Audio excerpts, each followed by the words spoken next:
I appreciate you all coming. I appreciate our sponsors. I want to thank not only Steve but Forbes Media, as well as the Singfields, the Beausarges, the Trotts, and the U.S. Chamber. I appreciate our governors being here. It's a pretty cool job, isn't it? Yeah. I'm looking forward to hearing you. I want to thank my old friend Henry Kissinger. It's good to see you, Dr. Kissinger. Thank you for your time. I appreciate those who serve on our board. I appreciate our supporters. I want to thank Mark Langdale and Jim Glassman and Amity for helping get this conference going. We're proud to host the conference. It is a part of our mission to enlighten and to achieve results.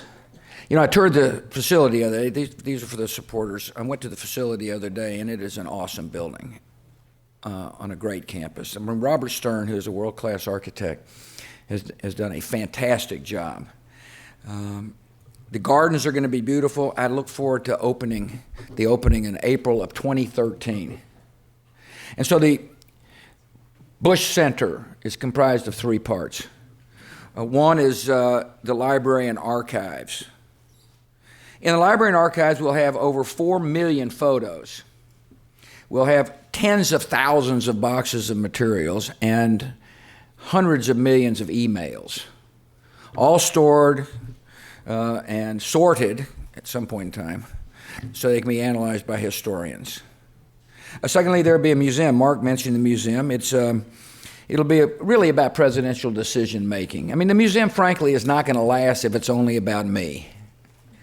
It'll be interesting for a brief period of time, but the museum is going to be about like principles and how you make decisions. And it's going to be interesting. I mean, for example, we got a piece of the World Trade Center that is going to remind people of that fateful day. Here's the lesson, by the way. In life, you're going to be dealt a hand you don't want to play. It's going to happen to all of us. It certainly happens when you're president. The question is not you can be dealt a hand. The question is how do you play it?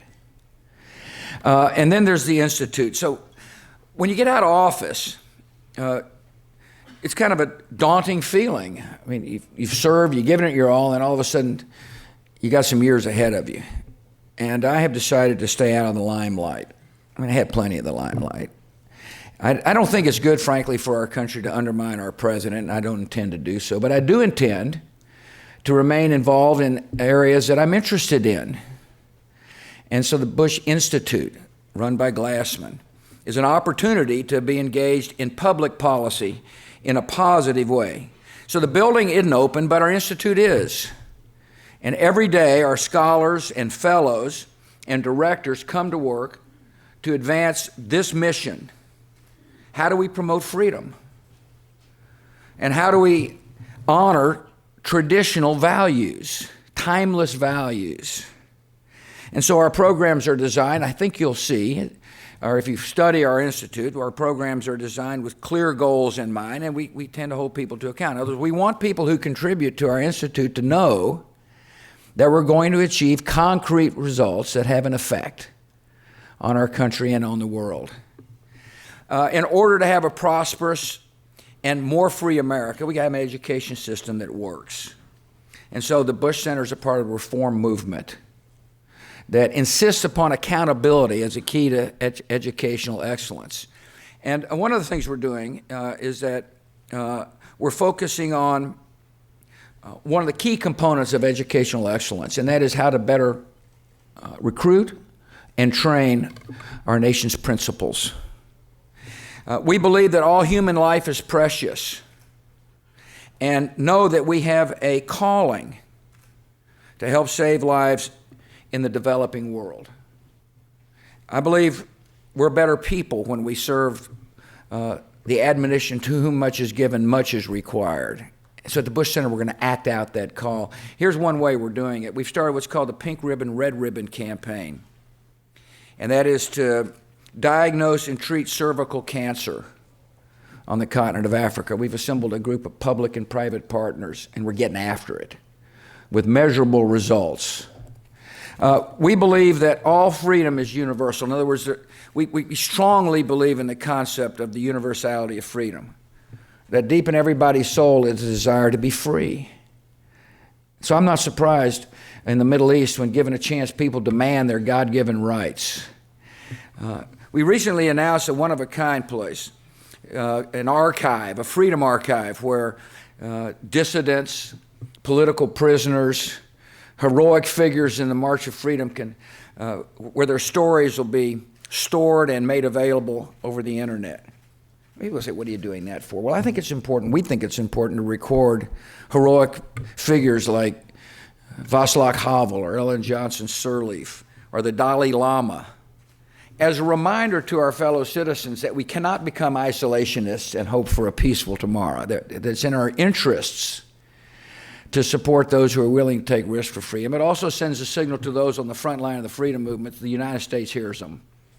So if you're interested, you ought to go to our website, which is freedomcollection.org. I think you'll find it interesting and a good contribution to the Foundation for Peace. We believe women will lead the democracy movement in the Middle East.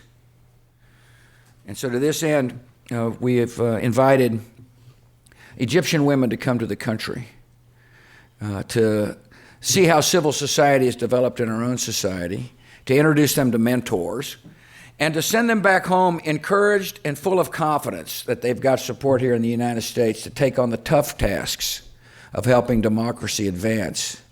One of the goals we've established for the women is for them to set up a women's network across Egypt to provide solace, comfort, and strength as they remind the men of Egypt that Egypt needs a society that's pluralistic, that the minority rights are honored, that the rule of law is important, and that democracy yields to peace. We are advancing freedom by supporting our patriots and veterans. We've got what we call the Military Service Initiative, which spotlights effective non-governmental organizations that are helping our vets. In other words, you're giving money to these NGOs. You don't know whether the money is being well spent or not. Well, we're going to help you understand whether it is or not. I often ask, do you miss the presidency? Really, I really don't. I mean, I enjoyed it. It was an unbelievably interesting experience. Yeah, I mean, it was inconvenient to have to stop at some stoplights here coming over here, but I guess I missed that. But I do miss being commander-in-chief a lot. I mean, I admire our military a lot. And the Bush Center will give me, Institute gives me and Laura an opportunity to repay as best as we can our vets. And so to this end, for example, I'm taking a bunch of vets mountain bike riding in the Paladera Canyon. And, I love to mountain bike ride. What I don't like to do is be beaten on a mountain bike ride by a one-legged veteran. But it's likely to happen. We also sponsor a golf tournament for our vets. It's a way to say we love you and we honor you and we thank you. Finally,